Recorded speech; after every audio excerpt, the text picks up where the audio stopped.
Assalamualaikum warahmatullahi wabarakatuh. Salam dan bahagia. Kenalkan, nama saya Aditya Ripaldi dengan nomor induk mahasiswa 2018 0120 59.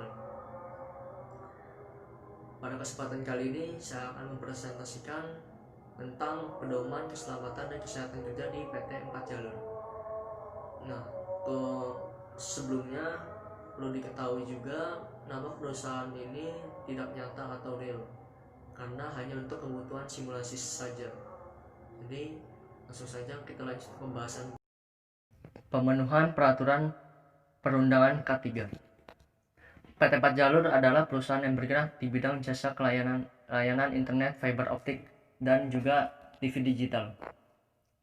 Dalam upaya untuk menjalankan SNK 3 ini, perusahaan mempunyai komitmen yang serius untuk menekan angka kecelakaan kerja dengan membuat kebijakan-kebijakan dan peraturan yang berlaku.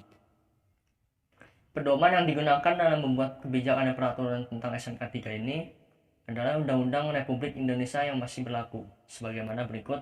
1. PMK nomor 9 tahun 2016. Kedua, PP nomor 50 tahun 2012. 3. Keputusan Menteri nomor 186 tahun 1999. Keempat, Peraturan Menteri nomor 2 tahun 1989. Kelima, Peraturan Menteri nomor 4 tahun 1980. Keenam, Undang-Undang nomor 3 tahun 1992. Ketujuh, Undang-Undang Republik Indonesia nomor 13 tahun 2003. Kedelapan, Peraturan Menteri Tenaga Kerja dan Transmigrasi nomor Peraturan 2 tahun 1980. 9. Peraturan Menteri dan Tenaga Kerja dan Transmigrasi nomor Peraturan 01 tahun 1981.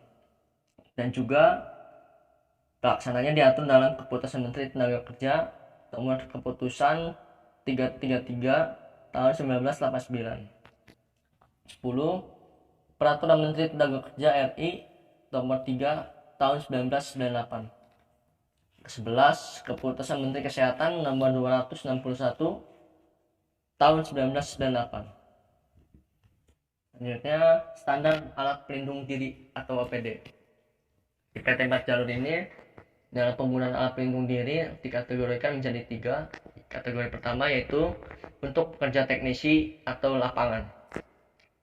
APD yang digunakan wajib adalah wear pack, kemudian rompi, ketiga safety helmet, keempat safety glove atau sarung tangan, kelima sepatu safety.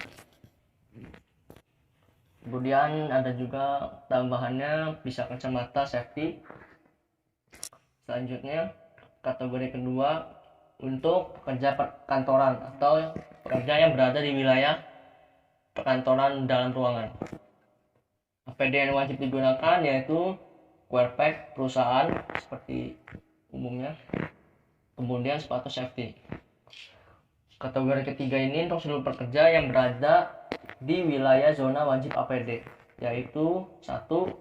helm safety, kemudian sepatu safety dan wear pack. Selanjutnya, rambu-rambu dan label. Bisa kita lihat di sini adalah rambu-rambu dan label yang ada di perusahaan PT 4 Jalur. Dan ini hanya beberapa saja, mungkin ada yang belum dicantumin juga karena keterbatasan waktu, jadi hanya beberapa saja yang ditampilkan. Selanjutnya, penyelesaian masalah K3. Ini berikut adalah tata cara atau prosedur yang dilakukan untuk menyelesaikan masalah K3 di cara-caranya atau prosesnya. Saat 1. Mencatat pelanggaran yang terjadi di lapangan pada buku laporan. Kedua, berkoordinasi oleh tim komite K3 dengan menyerahkan bukti buku laporan pelanggaran serta dokumentasi.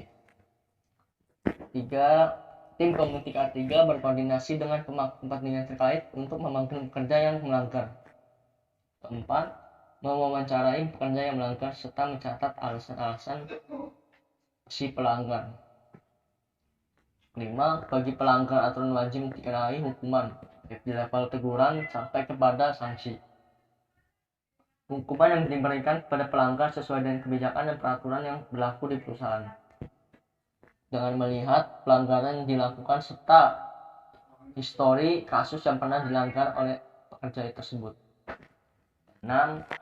Komite K3 beserta pemangku kepentingan terkait mendiskusikan dan menganalisis pelanggaran yang terjadi untuk mencarikan solusi yang nyata agar pelanggaran yang serupa tidak terulang kembali. Adapun solusi yang diberikan kepada pekerja agar tidak mengulangi pelanggarannya lagi adalah: 1. Melakukan audit rutin. 2. Melakukan sosialisasi dari lingkungan kerja. 3. Berkoordinasi dengan supervisor di masing-masing departemen untuk membantu melakukan sosialisasi dan menekan seberapa pentingnya SMK 3 ini untuk kebutuhan pekerja. 4. Memperbanyak poster-poster untuk dipasang di seluruh lingkungan kerja. Selanjutnya, proses konsultasi dan komunikasi K3. Keberhasilan dalam menjalankan program sistem SMK 3 serta program Zero Accident tidak dilakukan oleh satu orang saja atau individu, tapi keberhasilan dapat diraih dengan cara kerjasama tim. Dari kunci keberhasilan dari kerjasama tim adalah komunikasi serta proses konsultasi yang baik agar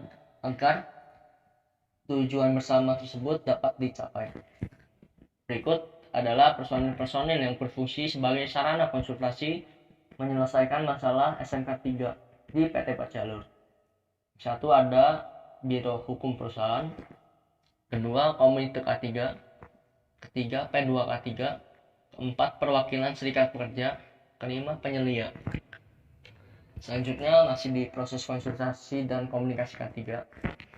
Adapun cara yang digunakan untuk melakukan komunikasi terkait isu-isu K3 atau pelanggaran yang sering terjadi di lingkungan kerja yaitu: pertama, sosialisasi di lingkungan kerja. Kedua, audit